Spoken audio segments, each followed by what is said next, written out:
दर्पण के सामने किसी दूरी पर स्थित वस्तु का प्रतिबिंब सीधा प्रतीत होता है तो वह दर्पण क्या कहलाता है? या तो समतल या अथवा उत्तल 2020 में पूछा गया क्वेश्चन है। फिर अगले क्वेश्चन की तरफ चलते हैं। प्रकाश की किरणें गमन करती है तो सीधी रकम है। प्रकाश की किरणें गमन कहाँ करती है तो सीधी रकम। ये 2017 और 2020 में पूछा गया क्वेश्चन है। प्रकाश की किरणें कहाँ गमन करती है? सीधी रेखा में गमन करती है। इसके बाद अगला क्वेश्चन की तरफ, प्रकाश के परावर्तन के कितने नियम है? तो 2015 में भी पूछा है और 2020 में भी पूछा गया। तो प्रकाश के परावर्तन के कितने नियम है? तो 2 नियम है।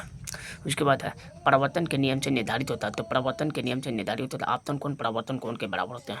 परावर्तन कोण के नियम से निर्धारित होता है आपतन कोण परावर्तन कोण के क्या होते हैं? बराबर होते हैं। प्रकाश तरंग का उदाहरण है 2017 में पूछा। प्रकाश तरंग कैसा तरंग है? विद्युत चुंबकीय तरंग है। उसके बाद अगला समतल दर्पण द्वारा बना प्रतिबिंब काल्पनिक सीधा और वस्तु से क्या था? बराबर। ये है काल्पनिक आंसर में। उसके बाद अगला है समतल दर्पण की फोकस दूरी क्या होता है? अनंत होती है। 2021 में पूछा हुआ क्वेश्चन। उसके बाद अवतल दर्पण के सामने वस्तु को कहाँ रखा जाए ताकि प्रतिबिंब उल्टा वास्तविक और समान आकार का बने? समान आकार बोला तो वक्रता केंद्र पर। उसके बाद उत्तल दर्पण में बना काल्पनिक प्रतिबिंब होता है सीधा एवं हासित। हासित का मतलब क्या होता है? छोटा। उसके बाद है दर्पण का सूत्र 2021 और 2020 में तो 1/f बराबर 1/v प्लस 1/u होता। उसके बाद अगला क्वेश्चन है दाढ़ी बनाने के लिए कौन सा दर्पण उपयुक्त होता है? तो दाढ़ी बनाने के लिए कौन सा दर्पण उपयुक्त होता है? तो यह है अवतल दर्पण। दाढ़ी बनाने के लिए कौन सा दर्पण उपयुक्त होता है? तो अवतल दर्पण उपयुक्त होता है। किसी कार के अग्रदीप में प्रयुक्त दर्पण निम्नलिखित में से कौन सा है? किसी कार के अग्रदीप का मतलब आगे वाला भाग में तो प्रयुक्त दर्पण निम्नलिखित में से कौन सा है? तो अवतल दर्पण है। कौन सा? अवतल दर्पण। कौन सा है? तो अवतल दर्पण। उसके बाद किस दर्पण का उपयोग पश्चिम दृष्टि दर्पण के रूप में किया जाता है? पश्चिम दृष्टि दर्पण बोला तो उत्तल दर्पण। पश्चिम दृष्टि दर्पण अगर बोल दे तो क्या होगा? उत्तल दर्पण। अगला नई कार्तीय परिपाटी के अनुसार दर्पण के सामने रखे गए बिंब की दूरी दी जाती है ऋणात्मक। नई कार्तीय चिन्ह परिपाटी के अनुसार दर्पण के सामने रखे गए बिंब की दूरी ली जाती है ऋणात्मक। उसके बाद किस दर्पण की फोकस दूरी धनात्मक होती है? उत्तल दर्पण की फोकस दूरी क्या होती है? धनात्मक होती है। उसके बाद यदि किसी बिंब के प्रतिबिंब का आवर्धन ऋणात्मक हो तो उस प्रतिबिंब की प्रकृति क्या होती है? तो वास्तविक और उल्टा होता है। उस प्रतिबिंब की प्रकृति क्या होता है? वास्तविक और उल्टा होता है। फिर अगला क्वेश्चन की तरफ, दंत विशेषज्ञ किस दर्पण का उपयोग मरीजों के दांतों का बड़ा प्रतिबिंब देखने के लिए करता है? अवतल दर्पण का उपयोग। दंत विशेषज्ञ किस दर्पण का उपयोग मरीजों के दांतों का सबसे बड़ा प्रतिबिंब देखने के लिए करता है? तो अवतल दर्पण का उपयोग। निम्नलिखित में से कौन सा उत्तल दर्पण की फोकस दूरी जिसकी वक्रता त्रिज्या 32 सेंटीमीटर, जिसकी वक्रता त्रिज्या कितना है? तो 32 सेंटीमीटर। तो ये फॉर्मूला तो वक्रता त्रिज्या 32 सेंटीमीटर। फोकस दूरी क्या है? तो फोकस दूरी के बारे में पूछ रहा है तो वो फोकस दूरी F बराबर r/2 सिद्ध करना है। जैसे r बराबर 32 सेंटीमीटर, F बराबर r/2 फॉर्मूला है। तो r की त्रिज्या कितना है? 32 सेंटीमीटर और ये दो से भाग दे दिए कितना हो गया? 16 सेंटीमीटर हो गया। उसके बाद हजामत बनाने के लिए किस दर्पण का उपयोग करते हैं? अवतल दर्पण का उपयोग करते हैं। हजामत बनाने के लिए किस दर्पण का उपयोग करते हैं? तो अवतल दर्पण का उपयोग करते हैं। उसके बाद अगला क्वेश्चन की तरफ चलते हैं। काल्पनिक प्रतिबिंब बनता है। काल्पनिक प्रतिबिंब होता है सीधा। काल्पनिक प्रतिबिंब कैसा होता है? सीधा। गोलीय दर्पण की फोकस सांतर एवं वक्रता त्रिज्या के बीच संबंध क्या होता है? F बराबर r/2। F बराबर क्या होता है? r/2 होता है। किसी बिंब का अवतल दर्पण द्वारा बना प्रतिबिंब आभासी सीधा तथा बड़ा पाया गया तो वस्तु की स्थिति कहाँ पर होनी चाहिए? तो वस्तु की स्थिति तो दर्पण के ध्रुव तथा मुख्य फोकस के बीच होनी चाहिए। अगला किस दर्पण में दूर की वस्तु का प्रतिबिंब सीधा होता है? सीधा।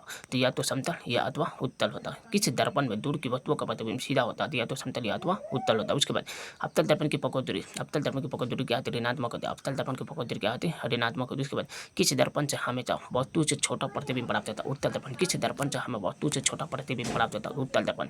प्रकाश के परावर्तन के कितने नियम है? तो प्रकाश के परावर्तन के 2 नियम है। इसके बाद अगला क्वेश्चन, एक प्रकाश की किरण एक समतल दर्पण पर लंबवत आपतित होती है तो परावर्तन कोण का मान कितना होगा? तो परावर्तन 0 डिग्री होगा। एक प्रकाश की किरण एक समतल दर्पण लंबवत आपतित तो परावर्तन कोण का मान कितना होगा? 0 डिग्री होगा। एक अभिसारी किरण पुंज समतल दर्पण पर आपतित होती है तो परावर्तित किरण का मान कितना होगा? तो परावर्तित किरण यानी कि अभिसारी पर आपतित परावर्तित किरण का मान क्या होगा? मतलब एक ही बिंदु पर जा रहा है तो एक समतल अभिसारी किरण पुंज समतल दर्पण आपतित होती है तो परावर्तित किरण पुंज क्या होगा? परावर्तित किरण पुंज क्या होगा? समतल दर्पण पर आपतित हो रहा तो परावर्तित किरण पुंज क्या होगा? परावर्तित हो जाएगा तो वो होगा, अगर निकल रहा है तो आपतित हो रहा है तो ये हो जाएगा आपका आपतित हो रहा यानी कि परावर्तित हो रहा, तो परावर्तित हो रहा तो ये हो गया आपका अपसारी किरण पुंज। कौन सा अपसारी किरण पुंज हो जाएगा। समतल दर्पण द्वारा बना प्रतिबिंब क्या होता है, काल्पनिक होता है। समतल दर्पण द्वारा बना प्रतिबिंब क्या होता है, काल्पनिक होता है।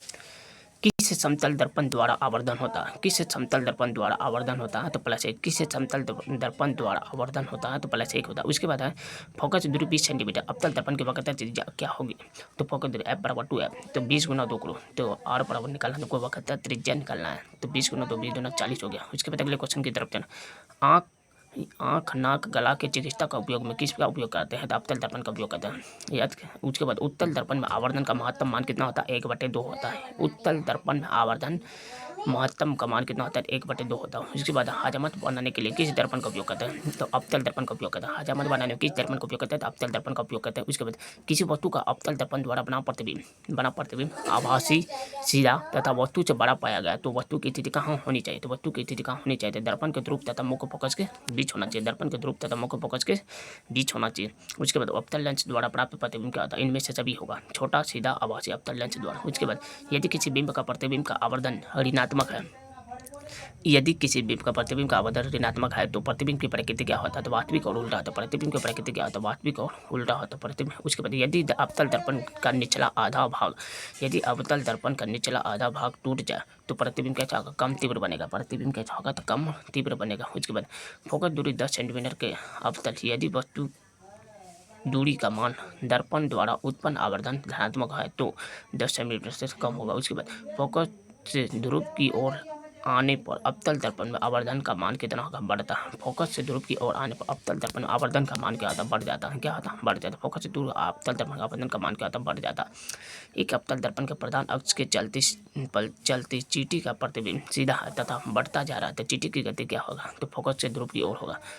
किसी दर्पण की फोकस दूरी चिन्हों के परिपाटी के अनुसार ऋणात्मक मानी जाती है। अवतल दर्पण की ऋणात्मक मानी जाती है, अवतल दर्पण। इसके बाद अगला है, एक अवतल दर्पण में आवर्धित काल्पनिक प्रतिबिंब बनाने के लिए वस्तु को कहाँ रखा जाता है, फोकस और ध्रुव के बीच रखा जाता है। इसके बाद अगला, किसी गोलीय दर्पण की फोकस दूरी 20 सेंटीमीटर है, तो यह गोलीय दर्पण किस प्रकार का होगा, तो उत्तल दर्पण प्रकार का होगा। निम्नलिखित में किस का दर्पण सूत्र है, तो 1/f = 1/v + 1/u। इसके निम्नलिखित में से किस दर्पण द्वारा किसी वस्तु का आभासी प्रतिबिंब मिल सकता है, इनमें से सभी। उसके बाद किरणों के समूह को क्या कहते हैं, किरण पुंज कहते हैं। किरणों के समूह का किरण पुंज या प्रकाश पुंज A और B दोनों होगा। उसके बाद प्रकाश की किरणें गमन करती है सीधी रेखा में। उसके बाद अगला, तेल लगा हुआ कागज, तो पारभासी। तेल लगा हुआ कागज क्या कहलाता है, पारभासी कहलाता है। सूर्य के आने वाली प्रकाश पुंज कौन सा है, तो समांतर किरण पुंज है। उसके बाद अगला, अवतल दर्पण किस प्रकार का दर्पण, अभिसारी दर्पण, अवतल दर्पण। उसके बाद कार की हेडलाइट में निम्नलिखित में से किस दर्पण का उपयोग किया जाता है, अवतल दर्पण का उपयोग किया जाता है। किसका, अवतल दर्पण का उपयोग किया जाता है। उसके बाद अगला क्वेश्चन, अवतल दर्पण की फोकस दूरी क्या होती है, ऋणात्मक होती है। उसके बाद किस दर्पण से वस्तु से छोटा प्रतिबिंब बनता है, किस दर्पण से वस्तु के छोटा प्रतिबिंब बनता है, तो उत्तल दर्पण का। उसके बाद निम्नलिखित में से कौन सा उत्तल दर्पण में बना काल्पनिक प्रतिबिंब होता है, सीधा और छोटा होता है। इसके बाद किस दर्पण का सूत्र होता है, तो 1/f = 1/v + 1/u। आभासी प्रतिबिंब कैसा होता है, सीधा होता है। आभासी प्रतिबिंब कैसा होता है, सीधा।